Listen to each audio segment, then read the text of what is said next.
Hey everyone, I'm Melanie Deziel. I'm the author of the Content Fuel Framework and Prove It, exactly how modern marketers earn trust.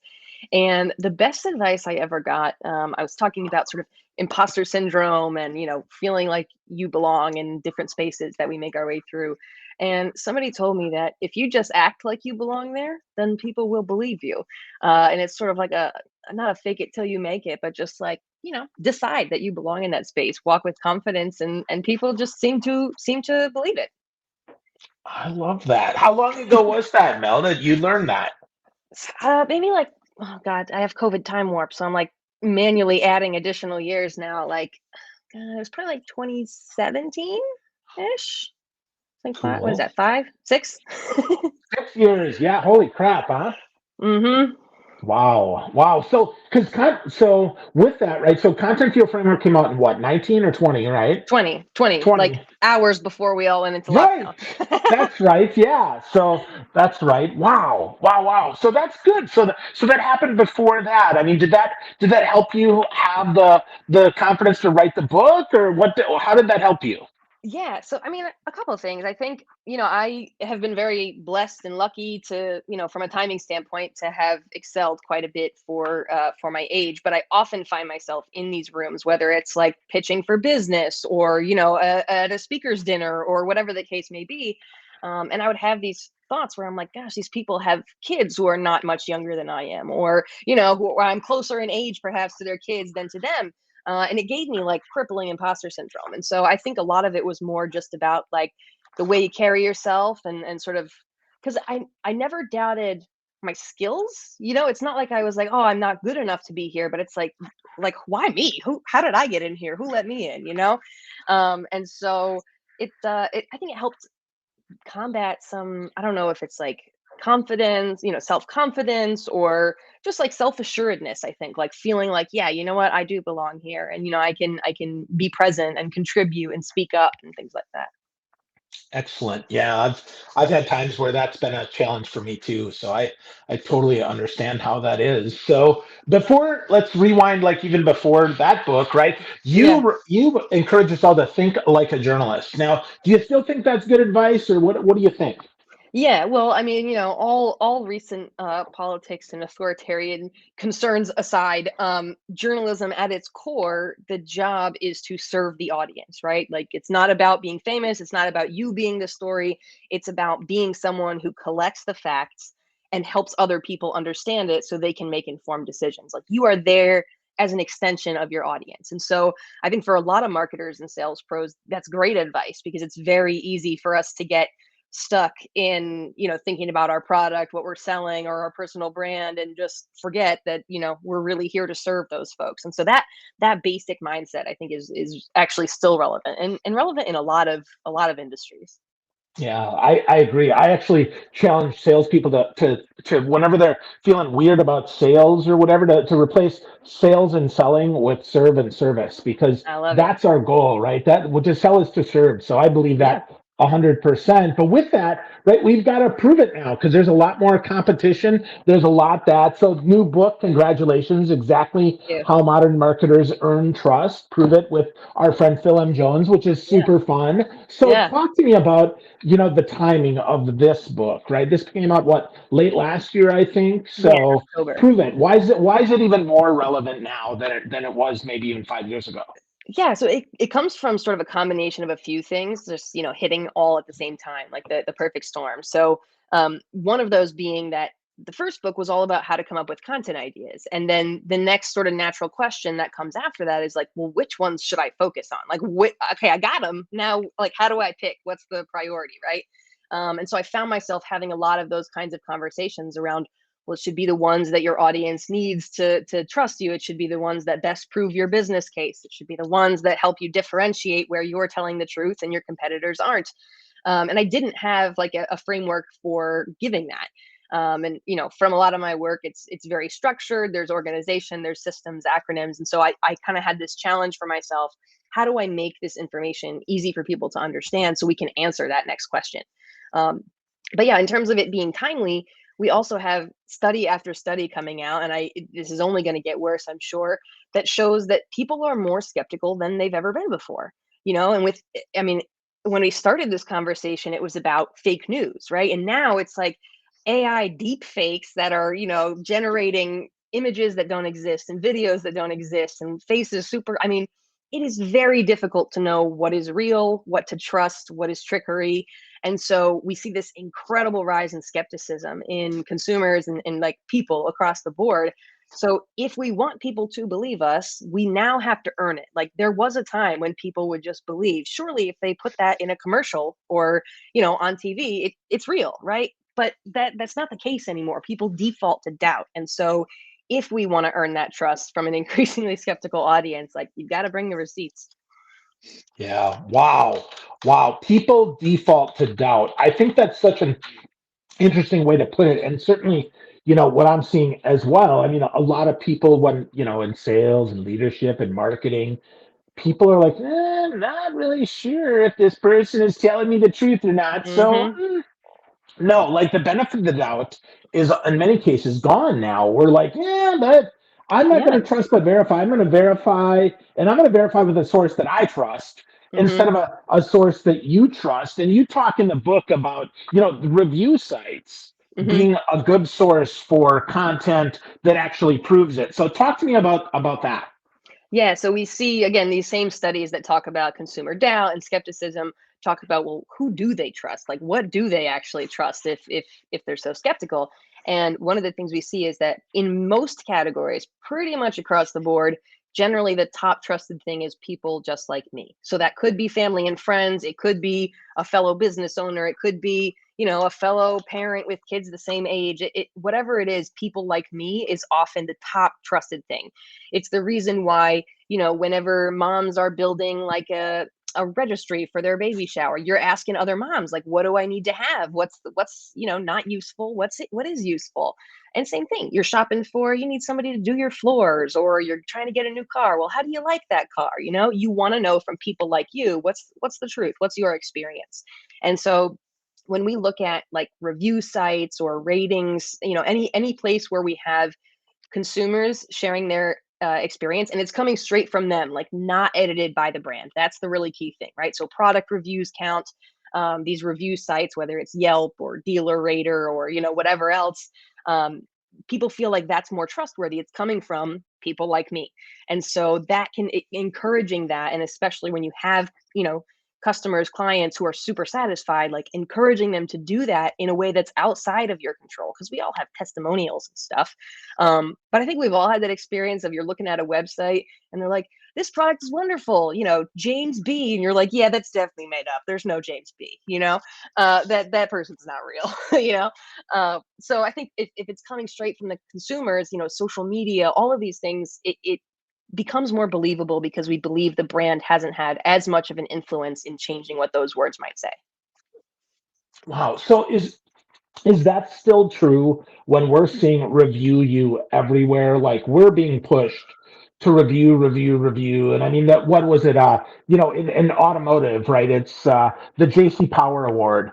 But I gotta tell you, like I get hounded so hard every time you buy a car, every time you get the car service, like give us 5 stars, or if not, let us make it right. Well, I feel like, well, if I can't, if I almost don't want to say anything because seldom is it really 5 stars for me. So what is that? What does that change things at all? So I think there's a couple of things when it comes to reviews. We do tend to see the far ends of the spectrum, right? People don't generally leave a review that says like 3.5 stars. It was okay, like that. You don't feel compelled. It's not important for you. But when you have a terrible experience, and then or when you have an amazing experience, we often see that distribution where it's like the 5 stars are there's a bunch of them, and then the 1 stars there's a bunch, right? There's not usually people don't feel super strongly about like threes and fours. So you definitely do see that distribution, but we also see that when a product has only good reviews, like it's only 5 stars, the doubt creeps in again because you think, well, it can't possibly be perfect and right every single time. I cannot possibly believe that no one's ever had a single complaint. So actually having a 4.5 rating or something slightly under 5 and having some of that negative review present is actually better for you because it shows I'm more likely to believe a 4.5 because there are negative experiences there to balance it out. So, we definitely see that distribution, but I think to your point, because people don't tend to review as much in that middle ground, it is something to keep in mind as you're doing your own research. Like, there's probably, if I'm looking for an okay experience, like this is not the end of the world. I just need a car wash place. Like, I don't need the best car wash place in the county. Then, you probably don't have to have quite as much concern. Good to hear. Good to know. So with that, one of the other ones that you talk about in the book, which is awesome, is all about proving connection, and that's a hard one for folks, I think, because a lot of times we have affiliation, I would say, without Yeah. connection. We're part of an association, we're part of some organization, and we're like, yeah, but I'm not sure that I'm connected. So what's the difference between affiliated and connected, and how do we prove that we're really connected? That is a really good distinction, and I would love to spend more time kind of I'm a words person, so kind of like digging into the Yeah. two and seeing like where can we draw the lines, because I think you're right, a lot of people use them like relationships, connection. We use it interchangeably, sort of as we're just moving through life. But the way we mean connection in the book is when you have a relationship that is core to your identity. Right. So not just, I don't know, like I have neighbors, they exist, they're real, but like that's not really relevant to you in terms of the expertise that I'm putting forth, or to one of my clients determining, they're not like, well, tell me about your relationships with your neighbors. Like that's not probably on their criteria for hiring me. So that's really where the difference is, I think, where what are those relationships? What are those connections that are important to the image that you present, the promises that you make, the expectations you set, because those are the ones where you're going to want to be really focused on capturing and presenting evidence of those. So again, and sometimes that evidence comes in the form of reviews, like we were just talking about. In the book, I talk about Kathy Reed, a woman that she's a car salesperson. She, sold my mom a car in '97, and she's been like our go-to gal since then. But when you look at her reviews on a site like Dealer Rater, you see the connection where people are saying like, yeah, I had a sleeping toddler, or I had a toddler and a sleeping newborn when I came to pick up my vehicle, and she ran back and forth so I didn't have to take my kids out of the car. Like that's a level of connection with your customers, of going the extra mile, that you can see that differently from, everyone's going to say, I care for my customers, I'm committed to making it a great experience. But when you hear that, the true connection coming out, it makes a big difference. So there's a lot of ways to prove that, a lot of different types of evidence you could use, but you definitely want to be focused on not just any connection or any affiliations, loose relationships you might have, but those that are really core to what you're promising, or the experience that you say you'll provide. Sure. So in a smaller business that's in a community, right? That would be the difference almost between the Bad News Bears having Chico's bail bonds that sponsors Yeah. you, and actually being a pillar of the community that actually might sponsor, the signups for Little League. Am I getting that I right, or am I off it base? could be both, right? So it depends. Is the bail bond place, like, did they just hand over a check for $250 and call it a season, or did they host the party at the end of the season to celebrate the Mm. wins? Do they actually know the names of the kids that are on the team? Do they actually celebrate when, or even know if the team wins or loses, right? And that's where, again, you can't tell that from the outside. When I see that name on a jersey, like, I don't know how committed. Maybe it was just a check. Maybe somebody on the team's dad owns the place. You don't know that, so you need to see the evidence from the brand, and that could be, for a small business, this example we're saying, like, congratulate the team when they win on social media. Your community, that your customers are in the community, they know these things, right? Give a shout out to a kid on their birthday. I don't know, offer a dollar off on the day that they win. Like, there's lots of ways you can prove that you're actually involved and connected with these folks, and not just like, my name happens to be on this list. Yeah, I love that. I love the deeper, the capital C, I would say, connection Yeah. instead of the little c. Let's get deeper and let's prove that out. And I do think that connectedness to alignment, if you will, between the brand and then the customer, as well as then the affiliation, if you will, right, the association Yeah. perhaps with that group. I think that's a good depth thing. So with that, Amel, there's so much here in this proving it. So when we think about trust, though, I didn't ask you to define this up Mhm. front, but talk to me a little bit about how we see that show up in in today's world, right? How do we know that we can trust someone beyond beyond that connection? Yeah, it's a good question. It's actually come up quite a few times recently where people are like, "What is the metric? Like, how many units of trust, and what are those units called?" Like we want something quantifiable. It's really tough to measure. I'm just being completely honest because it's so subjective, and because, as you said, a lot of the folks who are in the middle who do trust you, they just don't feel they're not your evangelists, right? It's hard to capture that. So there are definitely tools and things out there. You can have brand perception studies that are done by big firms with acronym names. You can do all those kinds of things. But I think at the end of the day, you will know if your customers believe the things about you that are most important for them to believe. And that signal comes through the things that they're saying and, on comment cards, on social media, to your waiters, like whatever the case may be. And it's also true in your numbers. People don't do business with people they don't trust. People don't buy or subscribe or download or sign up for or schedule a call with people they don't trust.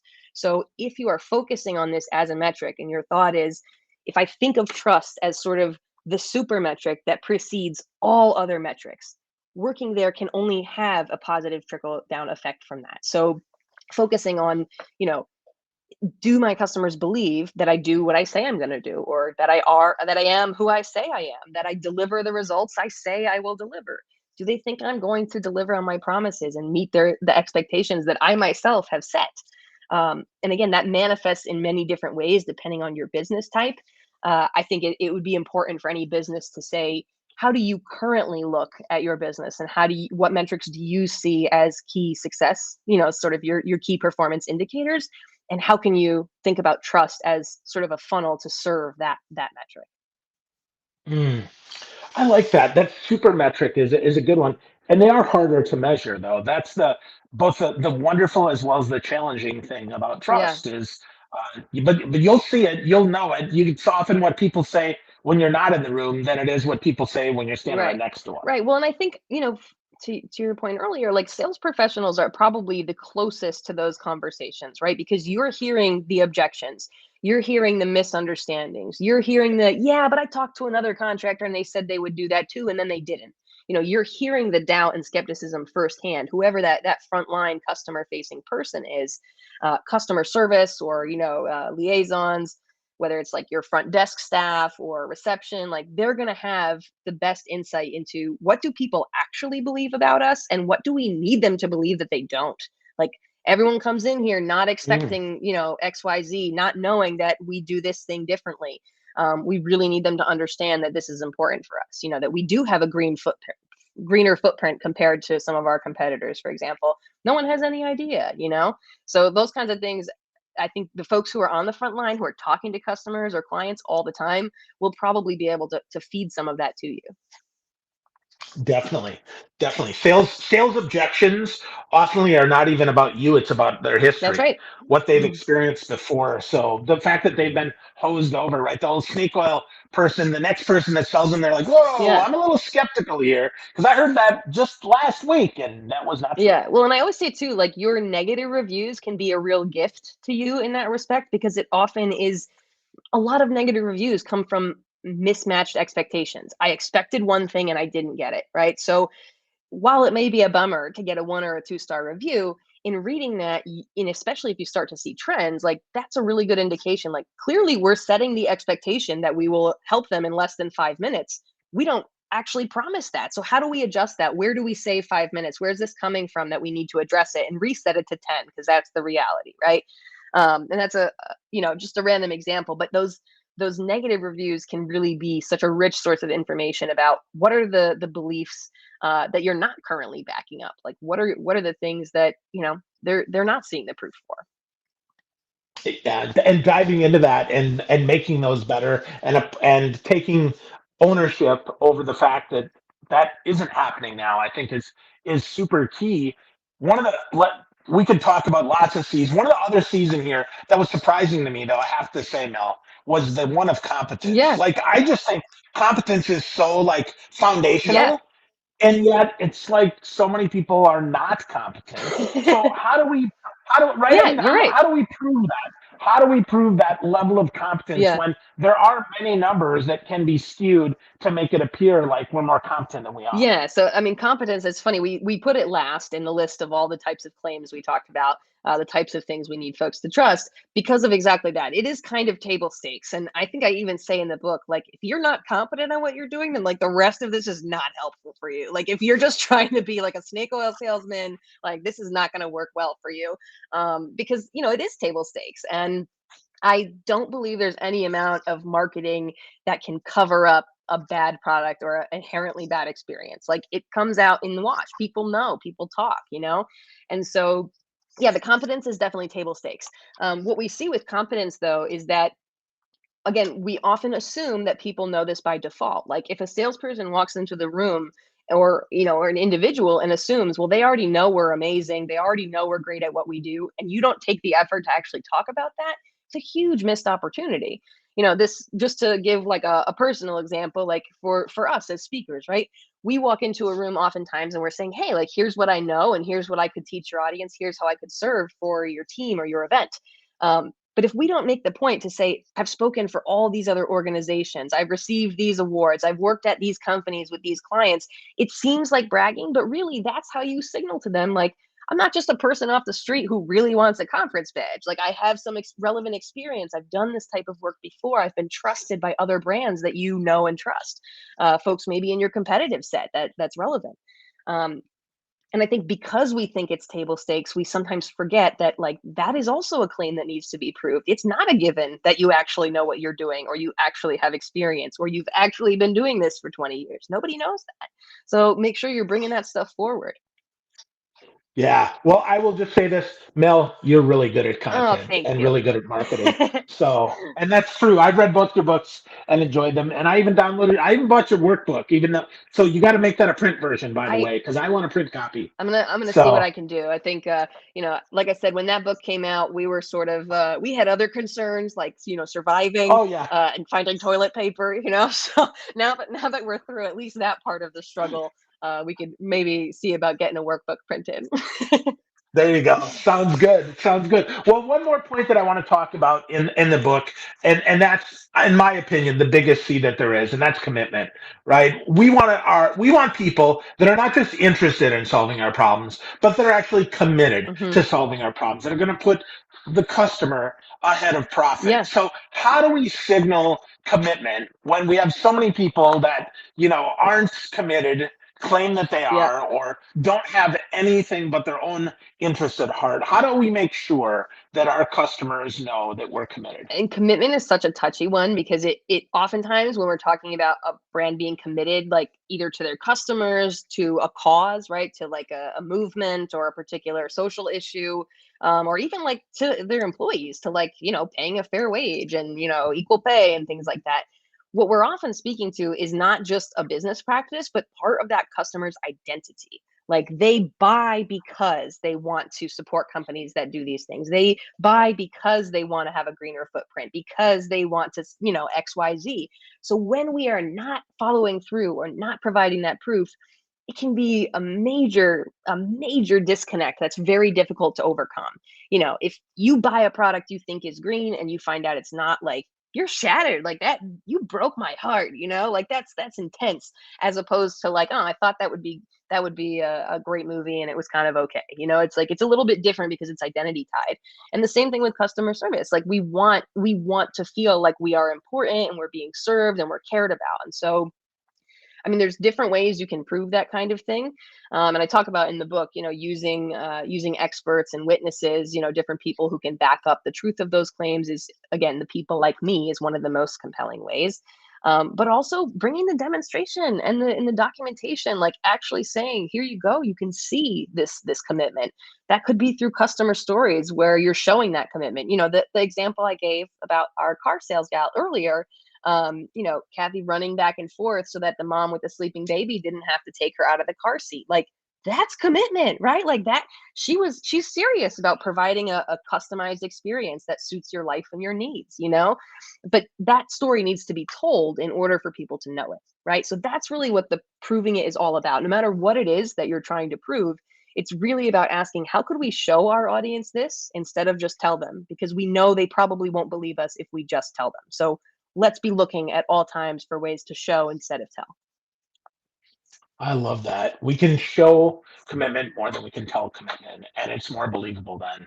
I love that. That example of Kathy, as I was reading that, made me smile because I think back to my first car salesperson, may he rest in peace, but Starvin Marv was not the guy that you necessarily trusted with your life when you bought a car, but he was always available with something less than $500, which that was his The commitment to convenience. you. Yeah, he was coming in with the That's right. convenience.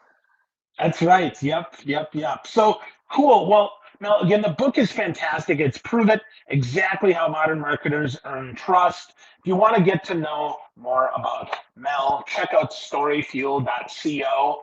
But Mel, if people want to get started on the trust journey and they want to start moving towards proving it, what's the first or second step that they need to Yeah. take so they can start making this happen? So if you want to do it sort of DIY style, whether you read the book or you don't, what you need to do first is do an audit of your own content, whether that's, signage in stores or menus or the sales materials you have, your website.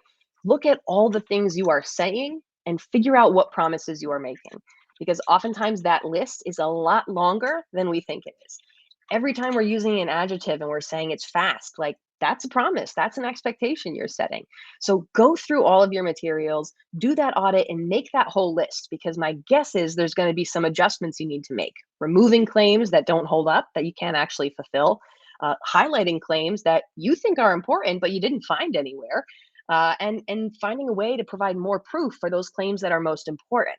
So I think that claims audit, that's really kind of your first step to getting on the path of aligning your proof with your promises. Awesome. Love that first step. Audit your own content, figure out what promises you're making. Great stuff. Congrats on another wonderful book, Mel. Thank you. I'm super happy for you. And check out storyfuel.co. Get to know Melanie Deziel more, learn more, get the Content Fuel framework, and get a copy of Prove It. It's exactly how modern marketers earn trust right now.